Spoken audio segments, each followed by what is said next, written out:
और चलिए सीधे अब आपको न्यूज रूम लिए चलते हैं, जहां मेरे दो सहयोगी राजेंद्र देव और अवधेश आपको दिखाएंगे 60 सेकंड में न्यूज। धन्यवाद जया। कुछ और खबरों की बात करते हैं। राम मंदिर के प्राण प्रतिष्ठा समारोह से कांग्रेस की दूरी के फैसला का विरोध पार्टी के अंदर ही होने लगा है। गुजरात कांग्रेस के नेता अर्जुन मोढवाडिया ने इसे राजनीतिक निर्णय गलत बताया है, तो वहीं प्रमोद कृष्णम कह रहे हैं कि ये आत्मघाती कदम है।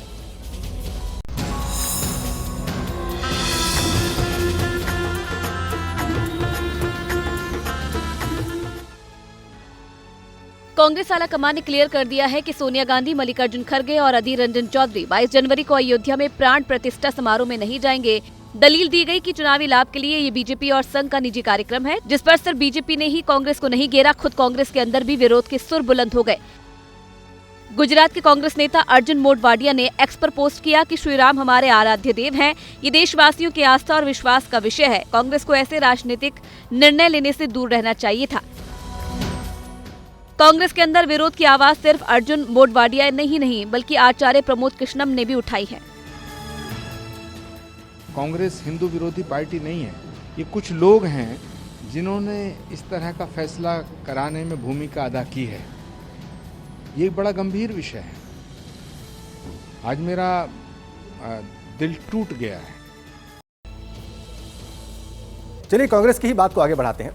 कांग्रेस के नेता मंदिर जाते हैं, आपने देखा होगा, पूजा करते हैं और चुनाव के दौरान सॉफ्ट हिंदुत्व का रास्ता भी अपनाते हैं, लेकिन फिर राम मंदिर प्राण प्रतिष्ठा समारोह से उनके नेताओं की दूरी क्यों है, ये सवाल पूछे जा रहे हैं।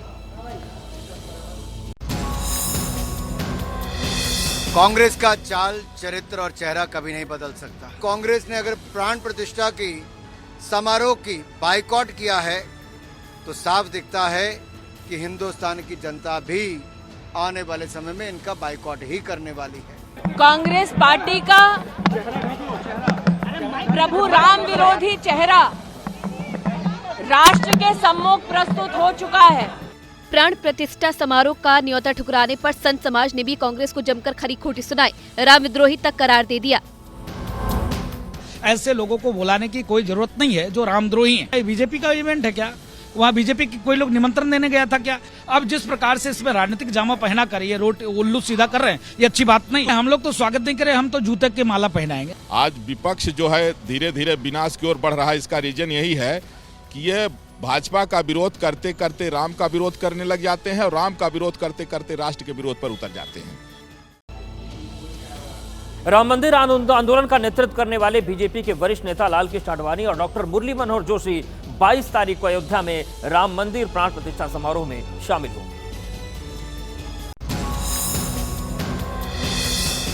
दशकों की मशक्कत, जोर आजमाइश, संघर्ष और आंदोलन के बाद अब 22 जनवरी को अयोध्या में भव्य और दिव्य मंदिर में रामलला की प्राण प्रतिष्ठा होने जा रही है और इस समारोह में राम मंदिर आंदोलन के अगुवा रहे लाल कृष्ण आडवाणी भी अयोध्या में मौजूद रहेंगे। आडवाणी को पिछले 19 दिसंबर को ही निमंत्रण दे दिया गया था। उनसे 22 जनवरी को आने का अनुरोध किया गया था, लेकिन उम्र और सर्द मौसम को देखते हुए ये तय नहीं हुआ था कि वो आएंगे या फिर नहीं। लेकिन अब ये कंफर्म हो गया है कि आडवाणी आएंगे और मुरली मनोहर जोशी भी। श्री लाल कृष्ण आडवाणी का कार्यक्रम में आना महत्वपूर्ण है। सब चाहते हैं कि वो आए और इसलिए जिसकी भी आवश्यकता होगी वे सब व्यवस्थाएं हम लोग करें। हमको प्रसन्नता है, उन्होंने आना स्वीकार किया है। प्राण प्रतिष्ठा का निमंत्रण कल संघ प्रमुख मोहन भागवत को भी दिया गया। दिल्ली में मोहन भागवत से राम मंदिर निर्माण समिति के अध्यक्ष नृपेंद्र मिश्रा और वीएचपी के कार्यकारी अध्यक्ष आलोक कुमार मिले और उन्हें 22 जनवरी के समारोह का न्योता दिया। मध्य प्रदेश के पूर्व मुख्यमंत्री शिवराज सिंह चौहान कह रहे हैं कि मोदी राज्य ही राम राज्य है। वो तेलंगाना पहुंचे हुए थे और वहीं पर उन्होंने अपने इस बयान के पीछे की वजह भी बताई है। देखिए। सचमुच में मोदी राज राम राज्य है। राम राज इस अर्थ में कि गरीब को दोनों समय भरपेट भोजन मिलना चाहिए। प्रधानमंत्री गरीब कल्याण योजना के अंतर्गत मिलता है। प्रधानमंत्री आवास योजना राम राज्य का प्रतीक है। मुद्रा योजना, बहनों के स्वास्थ्य सहायता समूह, पीएम स्वनिधि योजना हो या प्रधानमंत्री किसान सम्मान निधि हो या आयुष्मान भारत के लाभार्थी हो, विकसित भारत संकल्प यात्रा के लिए 2 दिन के तेलंगाना दौरे पर आए शिवराज सिंह चौहान ने एबीपी न्यूज से बात करके न सिर्फ मोदी राज को राम राज्य बताया, अयोध्या में दिव्य और भव्य मंदिर में रामलला की प्राण प्रतिष्ठा को सपना साकार होने जैसा बताया। 22 जनवरी को हम सब अयोध्या नहीं जा सकते। प्रधानमंत्री जी ने अपील की है कि सारे लोग ना आए। मैं ओरछा में जहाँ राम रजा विराजते हैं उनके मंदिर में मध्य प्रदेश में जाऊंगा। हम भजन भी गाएंगे, आराधना भी करेंगे। इंडिया गठबंधन में सीट शेयरिंग की जो गुत्थी वो सुलझती हुई नजर नहीं आ रही है। लेटेस्ट खबर बिहार से है, जहां पर 8 सीटों पर दावे के बाद जो लेफ्ट की पार्टी ने दावा किया है, उसके बाद फूट की खबरें सामने आने लगी। इंडिया गठबंधन में सीट शेयरिंग का मामला फंसता देखकर सीपीआई और सीपीआई-एमएल ने बड़ा फैसला लिया है। सीपीआई-एमएल ने एक बार फिर 5 सीट पर दावा ठोककर अपना रुख क्लियर कर दिया है और सीपीआई ने तो 3 सीट पर उम्मीदवार उतारने का ऐलान भी कर दिया है। गौरतलब है कि 3 दिन पहले ही नीतीश कुमार और तेजस्वी यादव से सीपीआई नेता डी राजा मिले थे। सीपीआई ने बिहार में जिन 3 सीटों पर उम्मीदवार उतारने का फैसला किया है वो है बेगूसराय, बांका और मधुबनी। लेफ्ट के इस फैसले के बाद और सीट शेयरिंग पर फाइनल फैसले में हो रही देरी को लेकर नीतीश की पार्टी में बेचैनी बढ़ गई है। सीट शेयरिंग का मामला विलम्ब हो रहा है, लेकिन ठीक से हो जाए इसकी कोशिश सब लोगों को करना चाहिए। और जो विलम्ब हो रहा है उससे थोड़ी दिक्कत हो रही है, तो जल्दी से जल्दी करना चाहिए। बड़े नेताओं को एक साथ मिल बैठ के इसका हल निकालना चाहिए। इस बीच सीपीआई-एमएल के नेताओं ने कल तेजस्वी यादव से मुलाकात की, सीट शेयरिंग को लेकर कई पहलुओं पर चर्चा की और 5 सीटों को लेकर एक बार फिर से अपनी दावेदारी पेश की। सीट शेयरिंग को लेकर भले नीतीश की पार्टी के नेता कुछ कहें, लेकिन कांग्रेस लोकसभा चुनाव की तैयारी में लगी है और उसके लिए बैठकें कर रही है और आज भी उसकी 2 महत्वपूर्ण बैठकें हैं।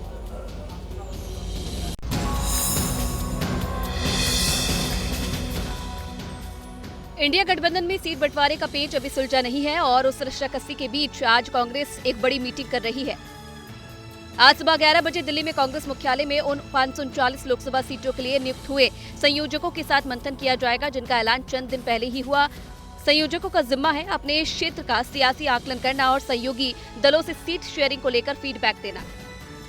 कांग्रेस महासचिव केसी वेणुगोपाल की अगुवाई में सभी 539 संयोजकों के साथ मीटिंग होगी।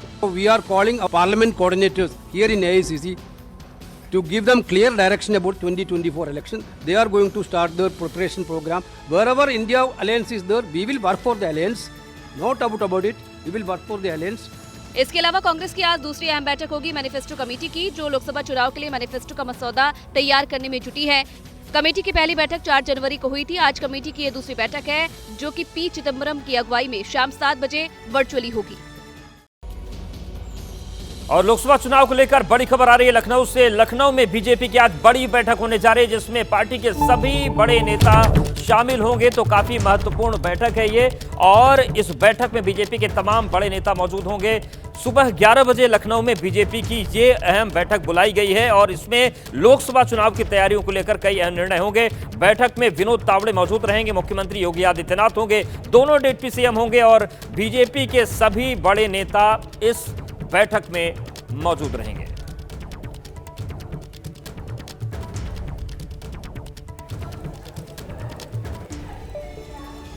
आगे बढ़ते हैं और मणिपुर की बात करते हैं। राहुल गांधी की भारत जोड़ो न्याय यात्रा के लिए मणिपुर में तैयारी चल रही है और उसके लिए लिमिटेड लोगों के साथ परमिशन भी वहां पर दी गई है। रिपोर्ट देखिए।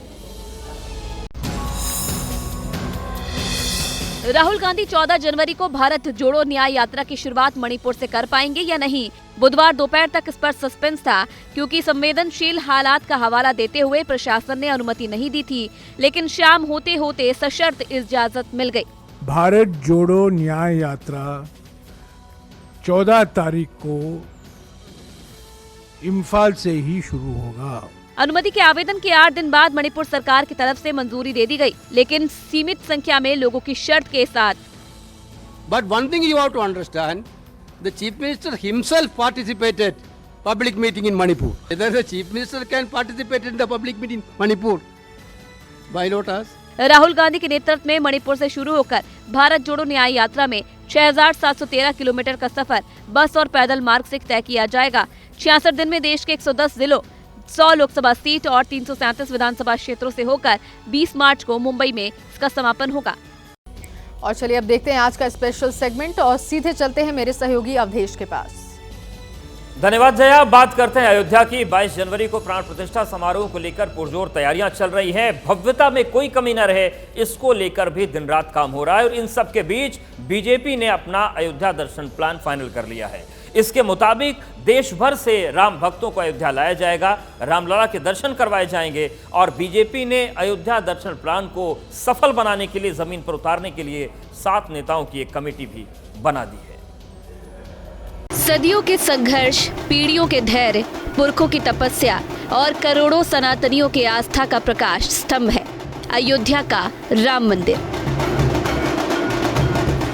प्राण प्रतिष्ठा की तैयारियों के बीच अयोध्या का राम मंदिर सनातन में आस्था रखने वालों के लिए श्रद्धा और भक्ति का नया केंद्र बन गया है। हर आस्तिक अयोध्या पहुंचकर अपने आराध्य के दर्शन करने के लिए आतुर है।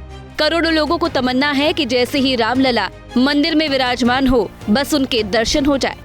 आम लोगों के अयोध्या दर्शन की शिक्षा को मुकाम तक पहुंचाने के लिए बीजेपी आगे आई है। श्रद्धालुओं को अयोध्या का दर्शन कराने के लिए बीजेपी का फाइनल प्लान सामने आ गया है। श्रद्धालुओं को आसानी से रामलला के दर्शन हो, इसके लिए बीजेपी ने 7 सदस्यों की कमेटी बनाई है। इस कमेटी में बीजेपी के राष्ट्रीय महासचिव संगठन BL संतोष, बीजेपी के राष्ट्रीय महासचिव सुनील बंसल, बीजेपी के राष्ट्रीय महासचिव तरुण चुग, उत्तर प्रदेश बीजेपी के अध्यक्ष भूपेंद्र चौधरी, यूपी बीजेपी के संगठन महासचिव धर्मपाल सिंह, यूपी सरकार के मंत्री दयाशंकर सिंह और यूपी विधान परिषद के सदस्य मानवेंद्र सिंह को शामिल किया गया है। ये कमेटी अयोध्या आने वाले श्रद्धालुओं के लिए रहने, खाने और दर्शन का इंतजाम करेगी, साथ ही हर जरूरी इंतजाम पर नजर रखेगी।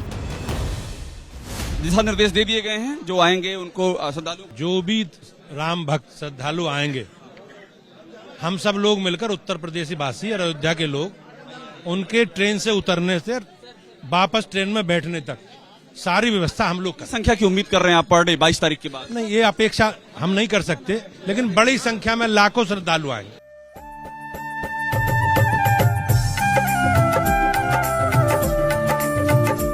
देश में लोकसभा चुनाव की चहलकदमी शुरू हो गई है, लिहाजा बीजेपी अयोध्या दर्शन प्लान के जरिए ग्राउंड पर लोगों से अपना कनेक्शन मजबूत करना चाहती है। इसलिए बीजेपी ने रोजाना 1 लाख लोगों को अयोध्या दर्शन कराने का प्लान बनाया है। देश भर से श्रद्धालुओं को अयोध्या लाने के लिए रोजाना 30 से 35 आस्था स्पेशल ट्रेन चलेगी। अयोध्या के लिए 40 रेगुलर ट्रेन चलेगी। बसों के जरिए भी श्रद्धालुओं को अयोध्या आने का बंदोबस्त किया जाएगा। यूपी परिवहन निगम रोजाना करीब 300 अयोध्या विशेष बसें चलाएगा। बीजेपी का प्लान हर लोकसभा क्षेत्र से कम 2000 लोगों को अयोध्या दर्शन करवाने का है। परिवहन विभाग ऐसे तो जो भी पूरे प्रदेश भर से जो लोग आ रहे हैं, देश से जो उत्तर प्रदेश की सीमाओं में आ रहे हैं, उनको अयोध्या तक पहुंचाने की व्यवस्था कर ही रहा है। अच्छा। 5 जगहों पर विशेष रूप से काशी, प्रयाग, चित्रकूट, गोरखपुर और लखनऊ से जो रेल मार्ग से लोग आएंगे, जो हवाई मार्ग से आएंगे, उनको व्यवस्थित पहुंचाने का काम जो है उस परिवहन निगम यहाँ कर रहा है। संख्या अभी नहीं बताई जा सकती, लेकिन इतना कह सकते हैं कि पूरे देश से जो है फ्लाइटें यहाँ आएंगी, जिससे पूरे देश से सब श्रद्धालु राम भक्त यहाँ आ सकें। प्लान हर लोकसभा क्षेत्र से कम 2000 लोगों को अयोध्या दर्शन करवाने का है। श्रद्धालुओं को अयोध्या दर्शन कराने के लिए बीजेपी अपने संगठन की पूरी ताकत लगाएगी। बूथ लेवल से लेकर प्रदेश स्तर तक पूरे कार्यक्रम का ब्लूप्रिंट बेहद सावधानी से तैयार किया गया है। बीजेपी के करीब 10,000 कार्यकर्ता अयोध्या दर्शन प्लान की जिम्मेदारी संभालेंगे। अयोध्या में हर दिन 300 स्थानीय बीजेपी कार्यकर्ता ड्यूटी पर तैनात रहेंगे। अन्य प्रांतों से आए 300 कार्यकर्ता अयोध्या में तैनात रहेंगे। हर कार्यकर्ता 30 दिन अयोध्या में सेवा देगा। 50 कार्यकर्ता हर लोकसभा क्षेत्र से अयोध्या सेवा देने जाएगा। ये कार्यकर्ता अयोध्या पहुंचने वाले श्रद्धालुओं की हर सुविधा का ख्याल रखेंगे। श्रद्धालुओं के अयोध्या पहुंचने से उनकी वापसी तक बीजेपी कार्यकर्ता उनके साथ तैनात रहेंगे। अयोध्या दर्शन प्लान के तहत बीजेपी जमीन पर अपने कार्यकर्ताओं को भी एक्टिव कर रही है। अयोध्या धाम में दर्शन के लिए किसी को कोई दिक्कत न हो, सारी व्यवस्थाएं चुस्त दुरुस्त चाक चौबंद की जा रही है। ये बताइए पाठक जी, एक बड़ी बात की कितनी संख्या उम्मीद कर रहे हैं 22 तारीख के बाद है श्रद्धालु? देखिए, प्रभु राम के दर्शन के लिए सभी लोग आतुर हैं।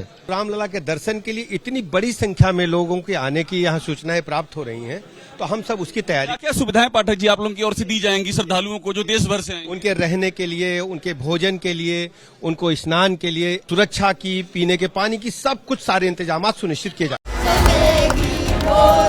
22 जनवरी के बाद बीजेपी अगले 50 दिनों तक अयोध्या दर्शन प्लान के तहत श्रद्धालुओं को रामलला के दर्शन कराएगी। यानी मार्च के तीसरे हफ्ते तक बीजेपी का अयोध्या दर्शन प्लान चलेगा। ये वो वक्त होगा जब देश में लोकसभा चुनाव के लिए प्रचार चल रहा होगा। जाहिर है कि बीजेपी के इस प्लान का सियासी कनेक्शन भी है और इसे लेकर सियासी चर्चा भी है। और चलिए इस रिपोर्ट के बाद नमस्ते भारत में अब आपको दिखा देते हैं 2 मिनट में देश की खबरें। बुलंदशहर के सिकंदराबाद के औद्योगिक क्षेत्र में लगी आग, गद्दा फैक्ट्री में भीषण आग। फायर ब्रिगेड ने घंटों की मशक्कत के बाद आग पर काबू पाया। जम्मू कश्मीर के गांदरबल में 2 मंजिल मकान में भीषण आग लगी। आग लगने से मकान में लाखों का सामान जलकर खाक हुआ। गुजरात के छोटा उदेपुर में 50 फीट ऊंची पानी की टंकी से गिरा युवक गंभीर रूप से घायल हुआ। सुसाइड करने टंकी पर चढ़ा था युवक। लखनऊ में छात्रा ने किया सुसाइड। हॉस्टल में फांसी पर लटका मिला छात्रा का शव। पंजाब के फाजिल्का में पाकिस्तान की साजिश। बीएसएफ जवानों ने खेत से बरामद की 30 करोड़ रुपए की ड्रग्स। पाकिस्तान की तरफ से 4 बार भारतीय क्षेत्र में भेजा गया ड्रोन के जरिए गिराए गए ड्रग्स से भरे 2 बैग। मेरठ में छात्रों के 2 गुटों में पथराव और मारपीट। वर्चस्व को लेकर आपस में भिड़े 2 गुट। दिल्ली एनसीआर में कम नहीं हो रहा सर्दी का सितम। शीतलहर ने बढ़ाई आम आदमी की मुश्किल। सर्दी दूर करने के लिए अलाव का सहारा। दिल्ली की ठंड में खुले आसमान के नीचे हो रही डीयू ओपन लर्निंग की परीक्षाएं। कॉलेज के प्लेग्राउंड में लगाए गए 3 टेंट। तीनों टेंटों में करीब 200 बच्चे दे रहे परीक्षा। आज भारत अफगानिस्तान के बीच T20 सीरीज का पहला मैच। 3 T20 मैचों में पहला मैच आज पंजाब के मोहाली में खेला जाएगा। साल 2024 में भारत का पहला अंतर्राष्ट्रीय मैच आज होगा। और चलिए आज का एक और स्पेशल सेगमेंट आपको दिखा देते हैं और सीधे लिए चलते हैं मेरे सहयोगी राजेंद्र देव के पास। बीजेपी प्राण प्रतिष्ठा समारोह को दिव्य बनाने की तैयारी में जुटी है। वहीं कांग्रेस ने प्राण प्रतिष्ठा समारोह से दूरी बना ली है। कांग्रेस ने 22 जनवरी को होने वाले प्राण प्रतिष्ठा समारोह में शामिल होने से इनकार कर दिया है। राम मंदिर ट्रस्ट ने सोनिया गांधी, मल्लिकार्जुन खड़गे और अधीर रंजन चौधरी को प्राण प्रतिष्ठा समारोह में शामिल होने का निमंत्रण दिया था।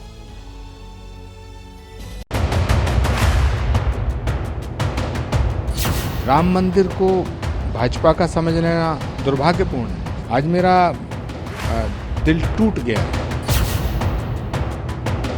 जब पूरा देश अयोध्या में प्राण प्रतिष्ठा समारोह में शामिल होने को उत्सुक है,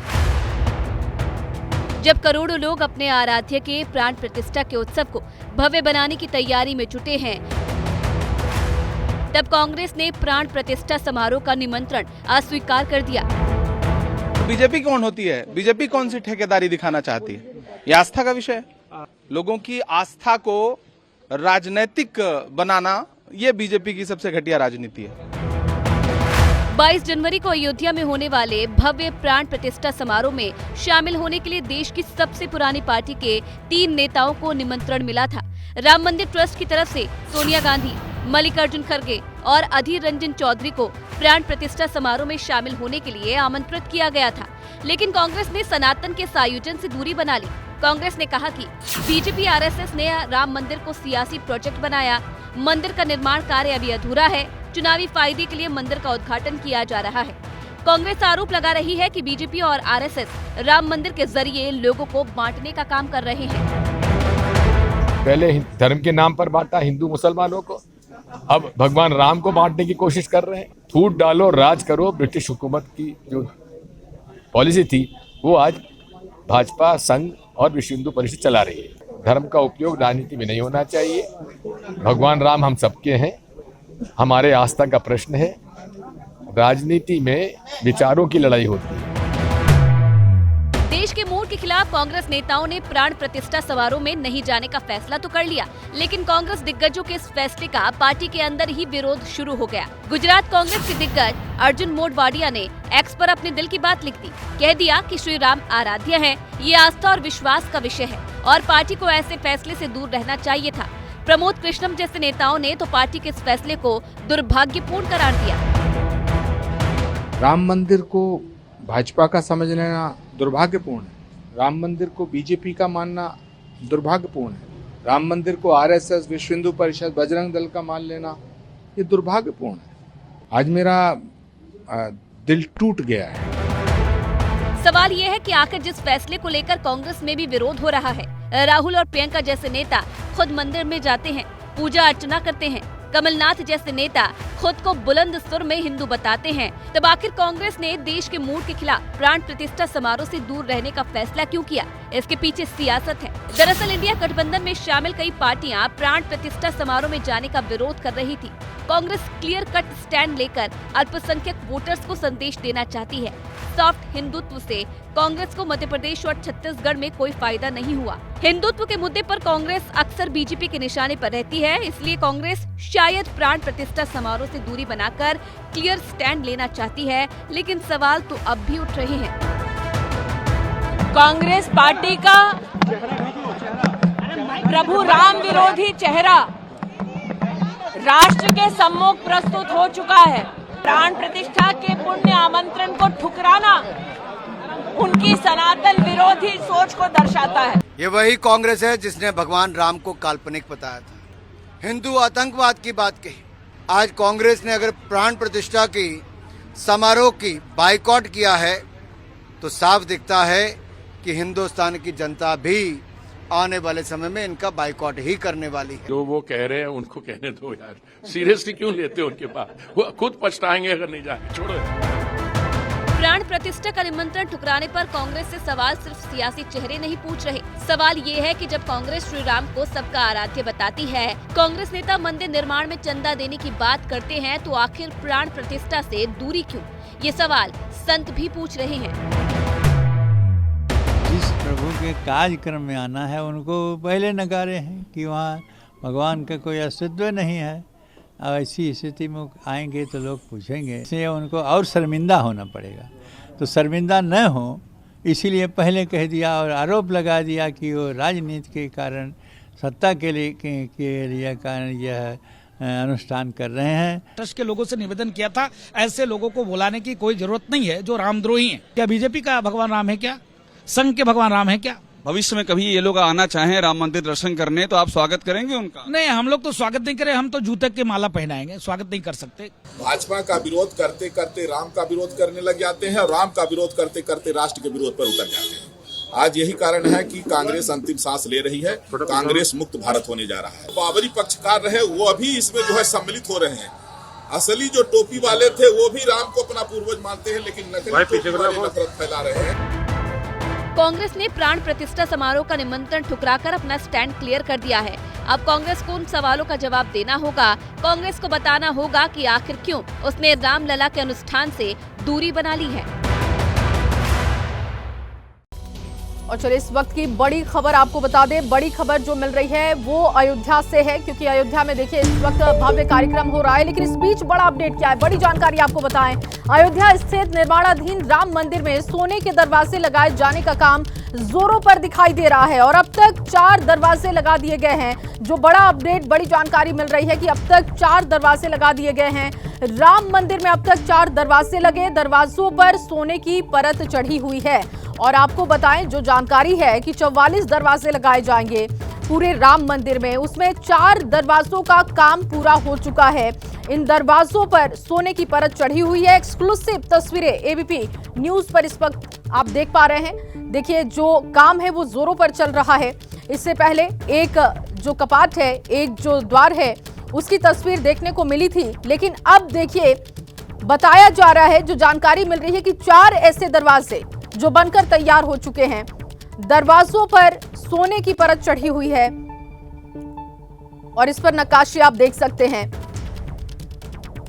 तो राम मंदिर में एक एक चीज बहुत ही सुंदर, बहुत ही खूबसूरत दिखाई दे रहा है।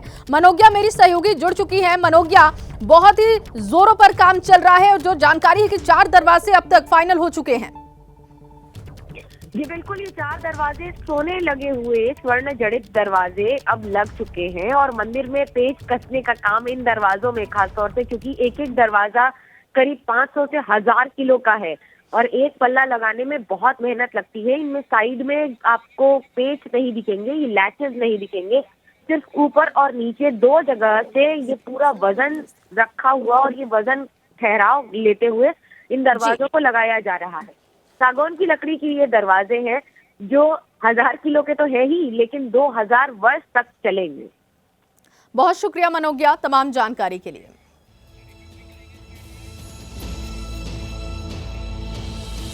और इसी बड़ी खबर के साथ नमस्ते भारत के आज के अंक में फिलहाल इतना ही।